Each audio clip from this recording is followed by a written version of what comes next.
Hai semua, udah lama banget nggak update Rift Tank Peninsula gue nih. Mumpung lagi sempet, gue mau share Rift Tank gue yang sekarang umurnya kurang lebih udah 2 tahunan. Terakhir ngecek kemarin nitrat masih tinggi banget, sekitar 50-100an. Sempet kemarin ada karang anemon, cuma karena nitratnya tinggi, jadi kayaknya bertahan cuma 3 bulan sampai akhirnya lumer dan mati. Kita mulai dari bagian menteng dulu aja kali ya. Di sini gue pakai lampu Nemolite. Kemarin itu gue beli di Equarif Marine dengan harga 1 jutaan gitu. Menggunakan koneksi Bluetooth untuk mengkontrol lampunya. Bisa dibikin pagi sampai malam juga. Dari pengalaman gua, lampu ini cukup buat bikin koral menjadi mekar. Dan zoa-zoa juga bisa tumbuh.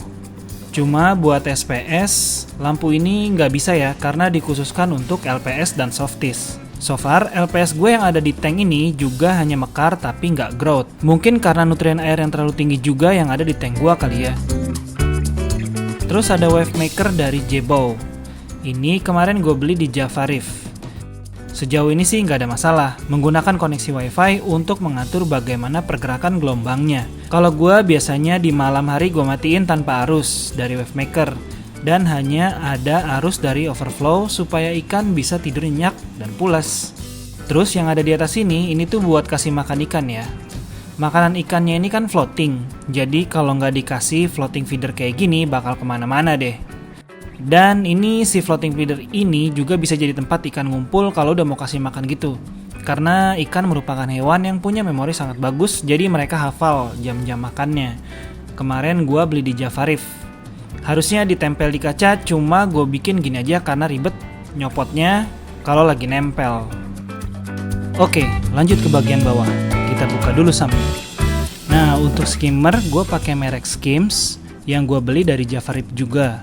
Udah gue pakai sekitar 1 tahunan lebih dan performanya sejauh ini masih oke ya.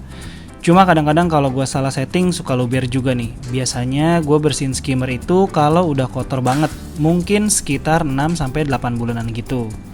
Oh ya, ini gue ganjel pakai rumbak model Momogi di bawahnya karena terlalu dalam air di chamber pertamanya, jadi buihnya terlalu sedikit kalau nggak gue ganjel kayak gini. Nah, terus air yang dari atas overflow turun ke bawah disaring sama filter shock. Ini filter shock gue cuma punya 2. Kalau ini kotor gue ganti 1 lagi, dan biasanya kalau kotor ini cuma gue kucek aja pakai air bersih. Terus di bawah sini ada pompa buat kecillernya. Gue pakai merek Boyu FP38 yang sebenarnya pompa gue yang lama banget zaman nano tank dulu dan ternyata masih bisa dipakai sekarang. Terus masuk ke chamber kedua. Di sini ada DSB atau Deep Sand Bed. Jadi sebenarnya dulu gue sempet nanem bakau di sini. Cuma karena pakai lampu di atasnya, jadinya tuh lumutan di sam gue dan jadi kotor. Akhirnya gue angkat aja si bakaunya dan gue tambahin beberapa rumbak lagi supaya makin padat di chamber kedua ini, dan memang khusus untuk rumbak aja. Sekarang jadi sisanya cuma deep sand bed. Gue taruh 1 keong di sini buat ngebersihin pasirnya juga. Terus di belakang sini rumbak-rumbaknya itu ada 1 marine pure sama ada vivaria dan rumbak-rumbak yang lain. Kayaknya gue juga lupa namanya, dicampurin aja di sini jadi 1. Itu aja buat di chamber tengahnya. Dan biasanya kalau ada kotoran kayak gini, gue bersihin disedot waktu water change. Lanjut ke chamber ketiga. Cuma ada return pump aja sih di sini. Ini gue pakai merek Aqua Dream, dan udah dari awal gue pakai ini nggak pernah ada masalah.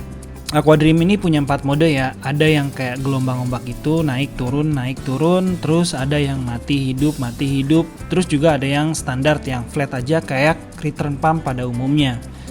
Jadi kalaupun nggak ada wavemakernya, si return pump ini bisa berfungsi dijadiin wavemaker asal akuariumnya ukurannya nggak terlalu besar. Terus di sini juga ada selang output dari chiller. Airnya yang dingin turun ke chamber sini. Sama gue punya udang lobster merah juga di sini. Biasanya kalau ada ikan mati, gue kasih si lobster ini buat dimakan.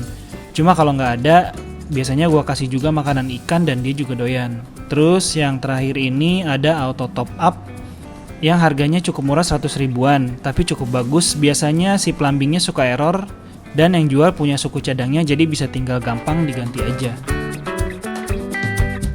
Nah, nggak cukup sampai di sini. Peralatan tempurnya juga masih ada di belakang.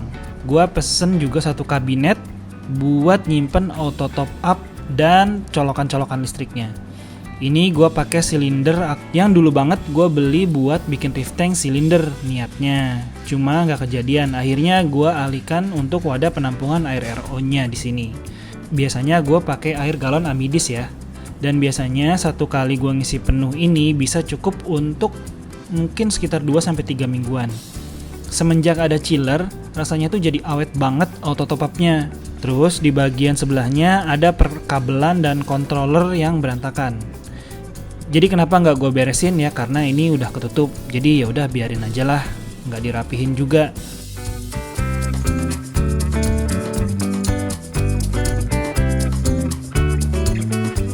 Terakhir di sela-sela sofa ini ada chiller yang udah gue pakai sekitar 8 bulanan, merek Hailea HK150.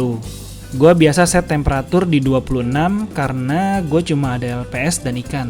Takutnya kalau kedinginan ikan pada flu dan sakit, jadi gue gak berani sampai 24 derajat untuk suhunya.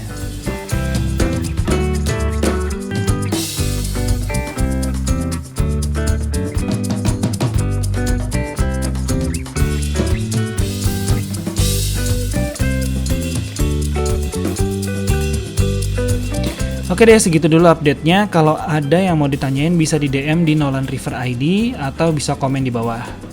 Sampai ketemu di video selanjutnya. See you!